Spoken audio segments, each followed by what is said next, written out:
అందరికీ నమస్కారం. మాఘమాసంలో తప్పక వినవలసిన గజేంద్ర మోక్షం కథ. ఎంతో పవిత్రమైన మాఘమాసంలో అదృష్టం ఉన్నవారు మాత్రమే ఈ కథను వింటారు. ఈ కథను వినడం వలన తెలిసి తెలియక చేసిన మహాపాపాలు పోయి కోటి జన్మల మహాపుణ్యం లభిస్తుంది. ఇంట్లో అన్ని శుభాలే కలుగుతాయి. పోతన రచించిన భాగవతంలో గజేంద్ర మోక్షం కథ ఉంది. భాగవతంలో చెప్పిన కథలన్నీ ఒక ఎత్తు అయితే ఈ గజేంద్ర మోక్షం కథ ఒక ఎత్తు. ఈ గజేంద్ర మోక్షం విన్నంతనే మోక్షాన్ని ఇచ్చే పురాణ కథ. ఈతి బాధలను తొలగించి సుఖ సంతోషాలను కైవల్యాన్ని ప్రసాదించే కథ. ఈ గజేంద్ర మోక్షం కథను పఠిస్తే సకల వ్యాధులు తొలగించి సకల ఐశ్వర్యాలు కలుగుతాయి అన్నది స్వయంగా శ్రీ మహావిష్ణువే చెప్పాడని పురాణ కథనాలు చెప్తున్నాయి. ఎవరైతే ఈ గజేంద్ర మోక్షం కథను శ్రద్ధతో వింటారో, అలానే వినిపిస్తారో వారి యొక్క పాపాలన్నీ హరించుకుపోతాయి. వారికి జీవితంలో దరిద్రం అనేది దరిచేరదు. అంతేకాదు వారి యొక్క గ్రహ దోషాలు పీడలు తొలగిపోతాయి. అంతటి మహిమాన్వితమైన కథను వినడానికి ముందు ఒక్క లైక్ చేసి ఓం నమో నారాయణాయ అని కామెంట్ చేయండి. మీరిచ్చే చిన్న లైక్ నా ఛానల్ గ్రోత్కి ఎంతో సహాయపడుతుంది. ఇక కథలోకి వెళ్ళిపోదాం. ఒకసారి సుఖ మహర్షి శ్రీ మహావిష్ణువు గజేంద్రుని కాపాడడం కోసం భూలోకానికి వచ్చాడని పరీక్షిత్ మహారాజుకు చెప్పగా, అప్పుడు పరీక్షిత్ మహారాజు గజేంద్రుడి కథను వివరంగా చెప్పమని అడుగుతాడు. అప్పుడు సుఖ మహర్షి ఇలా చెప్తాడు. పూర్వం పాల సముద్రంలో త్రికూటం అనే అందమైన పర్వతం ఉండేది. అది 10,000 ఆమడ్ల పొడవు, అంతే వెడల్పు, ఎత్తు కలిగి త్రిభుజాకారంలో ఉంటుంది. ఆ పర్వతానికి 3 శిఖరాలు ఉండగా, ఒక శిఖరం బంగారంతో, ఒక శిఖరం వెండితో, ఒక శిఖరం ఇనుముతో చేయబడ్డాయి. ఆ కొండ ఆకాశాన్నంటే పెద్ద పెద్ద కల్ప వృక్షాల లాంటి చెట్లతో, గల్లు గల్లుమని మ్రోగుతూ పారే సెలయేర్లతో, మంచినీటి సరస్సులతో, రంగురంగుల రత్నాలతో, ధాతువులతో నిండి ఉంటుంది. ఆ త్రికూటం దేవతలను, యక్షులను, కిన్నెరులను కూడా ఆకర్షిస్తూ ఉండేది. ఆ పర్వతపు లోయల్లో అతి సుందరమైన సరస్సు, పుష్ప వృక్షాలు ఉన్నాయి. హూహు అనే గంధర్వుణ్ణి దేవమునులు శపించగా ఆ త్రికూట పర్వతపు లోయల్లో ఉండే ఒక సరస్సులో ముసలిగా మారిపోయాడు. ఇక పాండ్య దేశాన్ని ఇంద్రద్యుమ్నుడు అనే మంచి రాజు పరిపాలిస్తూ ఉండేవాడు. అతను విష్ణు భక్తుడు. అగస్త్యముని శాపం కారణంగా ఇంద్రద్యుమ్నుడు త్రికూట పర్వత సమీపంలో ఉండే అడవిలో తిరిగే ఏనుగులకు రాజయ్యాడు. అయితే అందులో ఉన్న అడవిలో అన్ని రకాల జంతువులు ఉండగా ఏనుగులు గుంపులు గుంపులుగా తిరుగుతూ ఉండేవి. ఒకనాడు ఆ ఏనుగులకు దాహం అవ్వగా తిరుగుతూ తిరుగుతూ అలా సరోవరానికి చేరుకున్నాయి. ఆ సరోవరంలో దాహం తీర్చుకోవడానికి ఏనుగుల గుంపు దిగి దాహం తీర్చుకొని బయటకు రాగా, ఆ ఏనుగుల గుంపుకు రాజైన గజరాజు మాత్రం నీటిలోకి దిగి నీటిని పీల్చి ఆకాశంలోకి విసరగా, తొండంలోని నీటిలో ఉన్న చేపలన్నీ కూడా వెళ్ళి మీనరాశిలోకి, ఎండ్రకాయలు కర్కాటక రాశిలోకి, ముసళ్ళు మకర రాశిలోకి వెళ్ళి పడిపోయాయి. అదే సరోవరంలో శాపంతో ముసలిగా మారిన గంధర్వుడున్నాడు. ఆ ముసలి తట్టును వచ్చి ఏనుగురాజు కాళ్ళు పట్టుకుంది. అకస్మాత్తుగా వచ్చిన ఆ ముసలి నుండి విడిపించుకుందామని గజేంద్రుడు ఎంతగానో ప్రయత్నించాడు. విడిపించుకోవడానికి కష్టమవుతుంటే మిగతా ఏనుగులు కూడా వచ్చి సాయం చేశాయి. కానీ లాభం లేకపోయింది. ఆ విధంగా గజరాజు ముసలి హోరాహోరీగా 1000 ఏళ్ల పాటు పోరాడుకున్నారు. క్రమంగా ఏనుగు అలసిపోయి మొసలిదే పైచేయి అయింది. గజేంద్రుడికి తన శక్తితో లాభం లేదని తెలిసిపోయింది.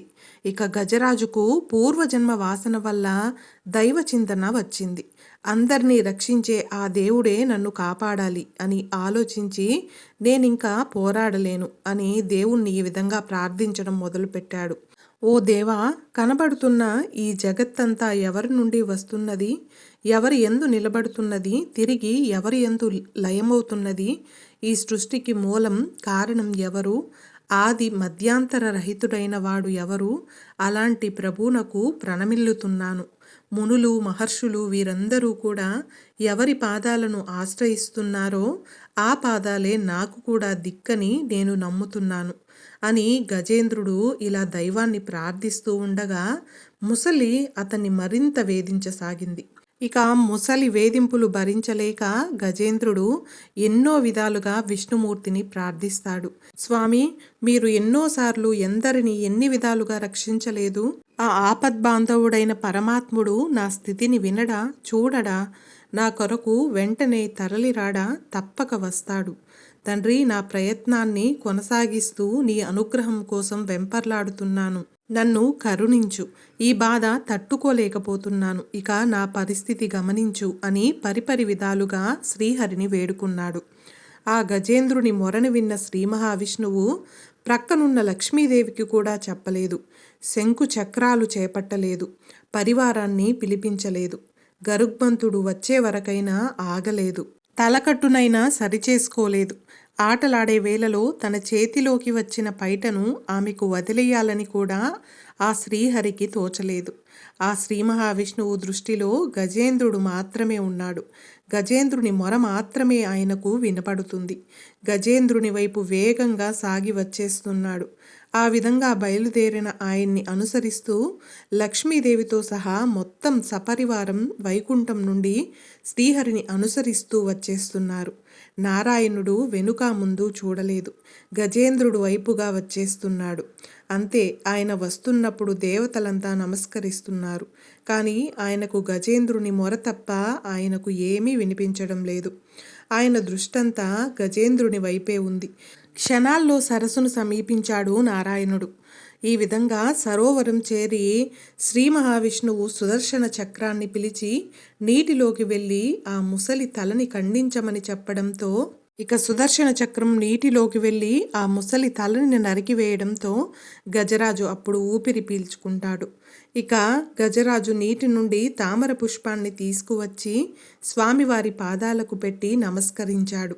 ముసలి చనిపోయినప్పుడు అందులో నుండి ఒక గంధర్వుడు వచ్చి గంధర్వలోకానికి వెళ్ళిపోయాడు. ఇలా కథ వింటూనే పరీక్షిత్ మహారాజు సుఖమహర్షితో ఇలా అంటున్నాడు.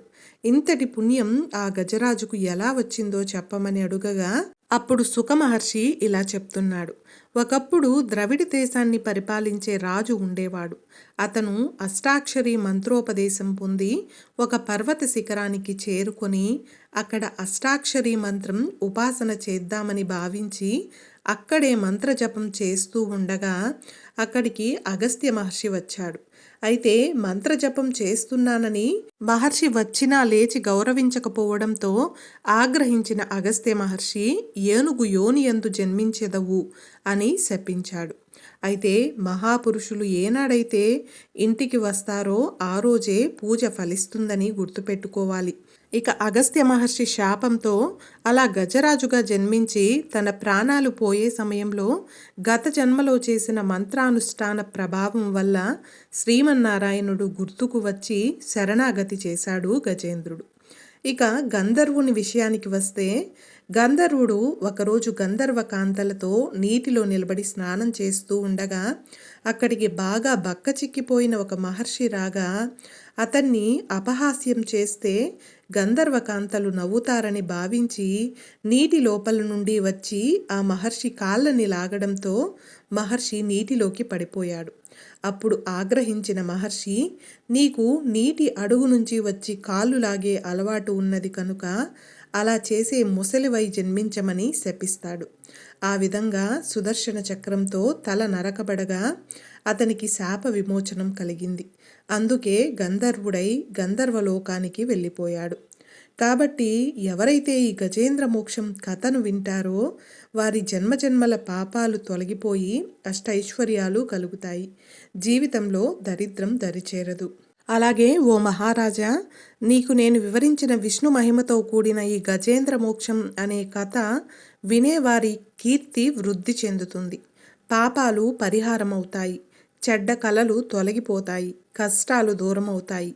ప్రతిరోజు ఉదయమే లేచి పవిత్రంగా నియమంగా ఈ గజేంద్ర మోక్షం పారాయణ చేసేవారికి అనేక రకాలైన వైభవాలు, గొప్ప సంపదలు సమకూరుతాయి. ఆపదలు అంతరిస్తాయి. సౌఖ్యాలు దరిచేరుతాయి. శుభాలు వృద్ధి చెందుతాయి. మోక్షం సులభమవుతుంది. సంతోషాలు సమకూరుతాయి అని సాక్షాత్తు స్వయంగా విష్ణుమూర్తే చెప్పాడు అని సుఖమహర్షి పరీక్షిత్ మహారాజుతో చెప్తాడు. చూశారు కదండి, ఈ పవిత్రమైన మాఘమాసంలో గజేంద్ర మోక్ష కథను గురించి తెలుసుకున్నాం కదా. ఈ వీడియో మీకు నచ్చినట్లయితే ఒక్క లైక్ చేసి నా ఛానల్ని సపోర్ట్ చేయండి. ఇంకా మరెన్నో ఇంట్రెస్టింగ్ వీడియోస్ కోసం నా ఛానల్ని సబ్స్క్రైబ్ చేయండి. Thanks for watching.